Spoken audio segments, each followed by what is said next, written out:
যেই দিন আব্বার রায় ঘোষণা দেওয়া হয় সেই দিন আমার বাবার হাতে রায় ছিল। সেই রায়টাও মিনিস্ট্রি থেকে বের হয়ে এসেছিল। তখন আমরা প্রমাণ করতে পারি আপনাদের কাছে, বাংলাদেশের মানুষের কাছে, যে রায়গুলি কিন্তু ট্রাইব্যুনালে লেখা হচ্ছিল না, রায়গুলি লেখা হচ্ছিল ল মিনিস্ট্রিতে।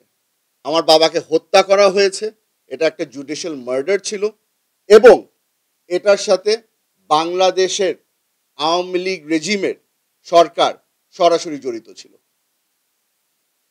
আমরা আপনাদেরকে বলে দিতে পারি যে এটা হয়তো বা বাংলাদেশের জন্য একটা খুব কালো দিন হয়ে দাঁড়াবে। আপনারা বুঝতে পারছেন যে সাক্ষীদেরকে বাংলাদেশে না আসতে দেওয়া, একটা মানুষকে তারপরে ডিফেন্স ঠিক মতো না দিতে দেওয়া কত বড় একটা অনিয়ম হয়েছিল।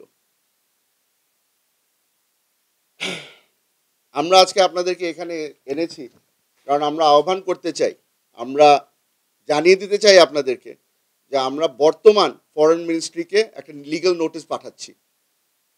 আমরা তাদের কাছে অনুরোধ করছি, তাদের কাছে আমরা ডিমান্ড করছি যে এই সাইফার মেসেজগুলোকে ডিক্লাসিফাই করে দেওয়া হোক।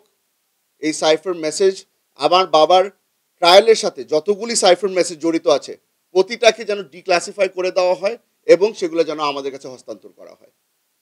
আমরা আশা করি আপনারা যারা এখানে আছেন, যারা ন্যায় বিচারের জন্য লড়াই করতে রাজি আছেন, আপনারা আমাদের সহযোগিতা করবেন। আমরা শেষে আরেকটা জিনিস এই সরকারের থেকে চাচ্ছি, আমরা চাই যে এই সাইফার মেসেজ অথবা এই অনিয়ম, এটার সাথে যারা যারা জড়িত ছিল, আওয়ামী লীগের ফরেন মিনিস্ট্রির মধ্যে যারা যারা জড়িত ছিল, তাদের সকলের নাম যেন বর্তমান সরকার প্রকাশ করে। আবারও বলছি, এই কাজের মধ্যে এটা অনেক বড় একটা কাজে আমরা উদ্যোগ নিয়েছি, আপনাদের সহযোগিতা আমরা কামনা করছি। আশা করি আপনারা আমাদের পাশে দাঁড়াবেন। এগুলি আমরা মিডিয়া ট্রায়ালের জন্য করছি না, আমাদের কাছে অলরেডি যেই এভিডেন্স আছে এই এভিডেন্স নিয়ে আমরা সরাসরি কিন্তু আবার হাইকোর্টে যেতে পারি।